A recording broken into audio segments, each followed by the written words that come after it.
Alors, le département du Nord, je vais commencer par une question. Le département du Nord serait-il devenu une agence d'intérim pour le recrutement de jeunes mains du crime organisé?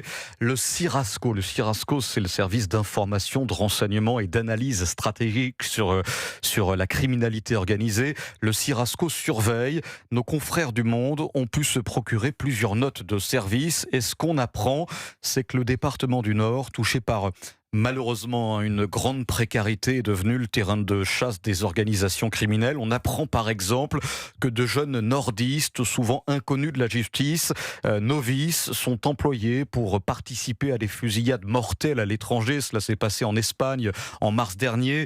Les villes de Maubeuge et de Douai, selon les autorités, sont devenues des agences pour le crime organisé. On propose des prestations à la pige, allant des tirs sur personnes à des homejacking.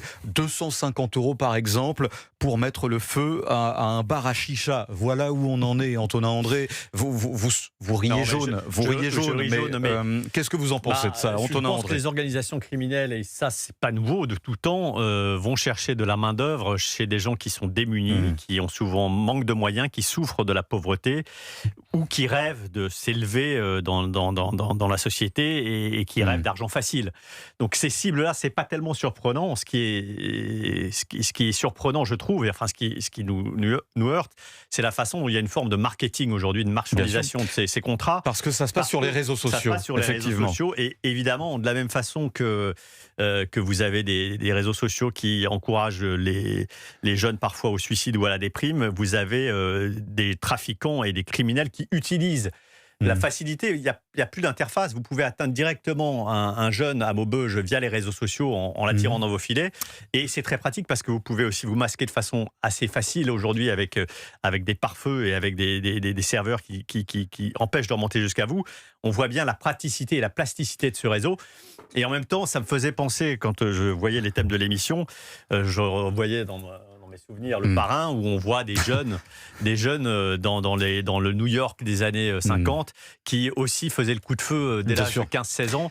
Donc le phénomène n'est pas nouveau, il est amplifié et hors de contrôle. Ça a été très bien raconté par Pénécanos, le New York des années 50, tout à fait. Alors, on a envie d'en sourire, mais c'est pathétique parce que Antonin André, Gilles Boutin, on apprend que ceux qui recrutent, en revanche, eux sont des gros bonnets. Ce ne sont pas des bleus. Et en revanche, on peut confier des armes à ces jeunes issus de milieux paupérisés, défavorisés, précarisés, leur confier des armes, alors que ce sont des jeunes novices, presque des... Pardon pour le terme, je m'excuse, des enfants. Amateurs du crime. Parfois, ce sont des enfants. Ce sont des enfants, 13, des mineurs, 14 ans. parfois, Enfin, Gilles Boutin. Qu'est-ce que ça vous inspire, ça? Parce qu'il y a une vraie dangerosité sur un plan sécuritaire, parce que vous donnez une arme à un jeune de 16 ans qui n'a jamais tenu de pistolet de sa vie dans ses mains. Vous voulez dire qu'il vaudrait mieux recruter un tueur à gages confirmé? En étant un peu cynique, non mais je comprends l'humour, je comprends le second degré, Antonin André, mais vous avez un peu raison, Antonin André, vous avez un peu raison. Qu'on paye des gens aujourd'hui pour aller en tuer d'autres, par définition. Ouais. A fortiori là, quand il s'agit d'enfants. C'est sûr que le mythe de la criminalité ayant une espèce de code d'honneur, alors là, vole en éclats totalement. D'ailleurs, on peut se demander s'il a jamais existé, si c'est pas une invention d'Hollywood et des films à la Gabin et à la Delon. Envoyer des gamins au casse-pipe, à mon avis, ça a toujours été pratiqué. Parce que, c'est extrêmement pratique, c'est profondément cynique. On n'a pas affaire à des gens moraux. C'est la loi du plus fort, vous avez réussi à vous ériger au sommet de la hiérarchie, et bien les autres, ils sont à vos ordres, vous les utilisez comme des pions. Et d'ailleurs, le système est organisé de telle sorte qu'il n'y a aucun lien, ou en tout cas, c'est très difficile de retracer le lien entre le donneur d'ordre et celui qui exécute, parce qu'il y a plusieurs intermédiaires qui vont se charger de fournir l'arme, de fournir le message. Et alors, ce qui est, pour poursuivre sur le côté pathétique, c'est que ils sont nuls. C'est-à-dire que c'est vraiment des jeunes, mais qui sont incapables de... Non, mais il y avait eu cette histoire dramatique d'un jeune homme qui avait été mandaté par un criminel qui était en prison et qu'il avait mandaté pour aller exécuter un contrat, je crois qu'il était de la région parisienne, Oui. dans le sud de la France, et qui s'était trompé, qui avait tué un pauvre chauffeur de VTC en se trompant de cible, et qui se retournait vers le donneur d'ordre en disant écoute, j'ai tué quelqu'un, donc tu me payes maintenant. Et l'autre lui a dit je te paye pas parce que c'était pas la bonne cible. Donc, je veux dire, c'est tragique, dramatique et effrayant. La différence entre ces séries dont vous parlez ou ces romans, effectivement, qui ont très bien décrit la mafia des années 50, c'est qu'aujourd'hui, les réseaux sociaux ont véritablement, Antonin André, cassé les digues.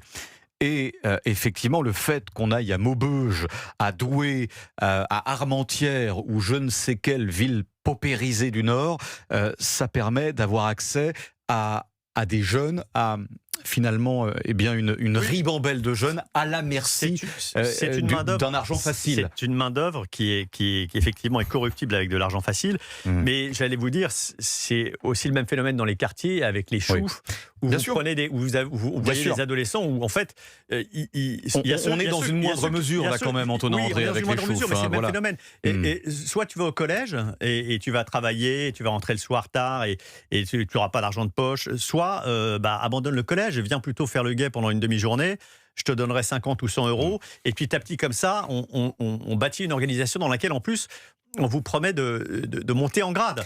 Donc, quelle est la différence, Antonin André et Gilles Boutin, vous avez tous les deux une réelle expertise. Quelle est la différence entre ces mules dont on se servait il y a 30 ou 40 ans pour faire ce qu'on appelle parfois des go-fast, ou bien même passer la frontière espagnole ou italienne avec des voitures chargées de substances illicites et de drogue? Quelle est la différence entre cette époque, il y a 30 ans, et ce qu'on voit là avec ces jeunes? Je dirais qu'il y a quand même une différence. Antonin André. Il y a une différence, et c'est là qu'il y a un danger très grand avec les réseaux sociaux. C'est qu'il y a aussi dans le langage et dans la façon de s'adresser aux jeunes pour les recruter, une dédramatisation. C'est-à-dire qu'il y a une sorte de banalisation en disant on peut, une arme, enfin il y a moins de prise de conscience immédiate du danger et de la gravité des faits. C'est aussi pour ça qu'on s'adresse à des jeunes. C'est parce que la différence entre la vie et la mort, c'est pas toujours quelque chose de très concret pour eux, et parfois de très fictionné. Donc Call of Duty n'a pas fait beaucoup de bien. Il y a aussi toute la mythique des films comme Scarface par exemple, qui est le héros de Scarface. Al Pacino est souvent un héros pour ces jeunes-là. Justement, vous étiez jeune quand il y avait Scarface, Antonin André. Ça vous a pas donné envie d'aller commettre des exactions? Moi, je n'étais pas sollicité matin, midi et soir par des images, par des réseaux sociaux. Je n'avais pas d'interlocuteur direct qui pouvait s'en prendre à moi parce que j'étais dans un endroit, dans un environnement où il n'y avait pas cet accès immédiat d'adultes à des enfants faibles. Et donc, je n'ai pas connu ça. C'est là où je trouve qu'il y a une différence et où les réseaux sociaux, à la fois dans la dédramatisation et dans l'accès facile à un jeune en détresse, accélèrent ces phénomènes-là et les rend beaucoup plus dangereux. Je trouve qu'on fait quand même un procès un peu rapide aux jeux vidéo et aux films violents, parce que bien sûr, vous avez raison. Le fait, comme vous le dites, que c'est la structuration morale des esprits qui compte avant toute chose, et que la pauvreté n'est pas la seule justification. Elle l'explique grandement, mais ça veut dire aussi que les structures familiales ne jouent pas leur rôle. Et d'ailleurs, on parlait du mode opératoire, la gamification, c'est-à-dire le côté, cette approche un peu ludique, c'est exactement la même façon d'aborder les jeunes qui sont partis en Thaïlande gratuitement, et en échange, on leur demandait de rapporter une valise remplie de téléphones, ou prétendument remplie de téléphones. Quand vous entendez en tout cas la défense des personnes concernées ou des familles, enfin vous êtes partagés, vous vous dites soit on est... Pardon, je suis désolé, ils sont dans des situations compliquées, mais soit on est face à de la bêtise crasse, et donc là, il y a une énorme faillite collective dans l'enseignement d'un esprit critique pour identifier que quand on vous promet quelque chose de gratuit, en fait non, c'est pas si gratuit que ça. Ou alors, en réalité, il y a une conscience que quelque chose d'illégal est en cours, qu'on y participe et qu'on n'a pas envie de se poser beaucoup plus de questions. Est-ce que c'est pas un mélange des deux? À mon avis, oui, c'est clairement un mélange des deux. Oui, je fais comme si je ne savais pas, mais oui, ils en sont forcément conscients. Alors, dans quelques minutes, il sera 20h, Gilles Boutin et Antonin André. Il y a quand même, dans ces commandes qui sont passées par ces organisations criminelles et ces gros bonnets à ces jeunes précarisés, parfois mineurs, il y a quand même, et c'est là où ça fait froid dans le dos, il y a une sorte de code d'honneur.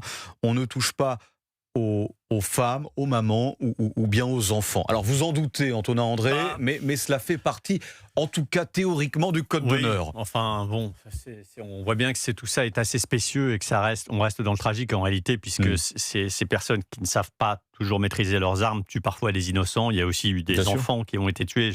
On rappelle un père de famille qui était au volant de sa voiture et dont l'enfant à l'arrière a été touché par une balle perdue. Oui, donc, en Bretagne. Oui. Voilà, donc de toute façon, ces codes d'honneur, c'est bien pour les films et pour la fiction. Oui. Dans la réalité, il n'y a pas de code d'honneur quand il s'agit d'aller tuer quelqu'un. Pour de l'argent, effectivement.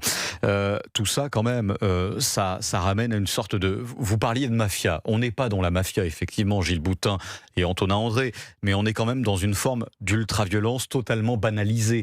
On banalise le crime pour de l'argent. C'est votre impression, Antonin André ? Alors, de la part des donneurs d'ordre, oui. On banalise le fait de tuer quelqu'un comme si c'était quelque chose de pas grave. J'aime à penser que collectivement, quand même, on est encore dans une société qui tient à peu près, et je pense que la majorité, l'extrême majorité de nous et des citoyens a conscience de ce qu'est l'ultraviolence et de la façon de s'en prémunir ou de la dénoncer. Voilà. Mais oui, effectivement, il y a une forme... Le terme banalisation ne me convient pas, mais il y a une forme, effectivement, on est frappé de voir qu'il y a une ultraviolence qui s'exprime de façon beaucoup plus désinhibée et parfois très jeune. Ça, c'est assez effrayant.